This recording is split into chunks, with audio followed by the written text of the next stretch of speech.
That uproar in relation to the War Memorial has intensified, seemingly about the War Memorial's decision to depart from its mission to honour the service and sacrifice of Australian service personnel in our name and that of the Australian nation.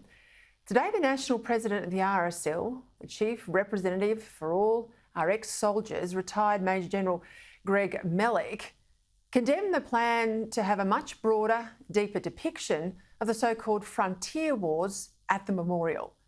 Now, he says that the memorial's exclusive focus should remain honouring the sacrifice of those who've served in the defence of our nation and not get caught up in issues that were internal crimes rather than external wars.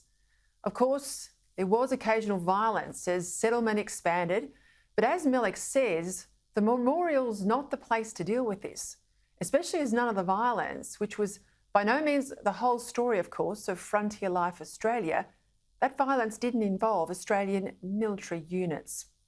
The rights and wrongs, the good and bad of our early settlement, he said, and so says the RSL, should be dealt with in the new Indigenous Centre to be built within the parliamentary triangle that the Morrison government committed to at some cost of $300 million.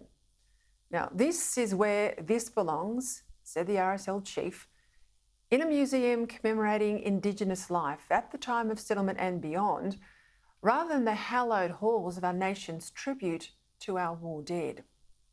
Mellick's intervention is especially significant because he himself is also a member of the War Memorial Council, which the outgoing chairman claims has agreed to this. And we'll see. It doesn't appear that this is the case or that this will be the end of it. In its report of Mellick's comments, the Australian newspaper also quoted a former Special Forces officer, who didn't want to be named, who said about this controversial plan, the diggers think it's woke BS and that the memorial has acquiesced because they're too scared to say no. Now, I reckon it's hard to disagree with that sentiment.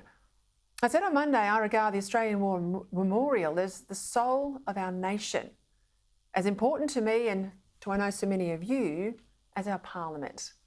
I can promise you, with a family of military history going back to my great-great-grandfather and all the way through to today, this is an issue I won't let go.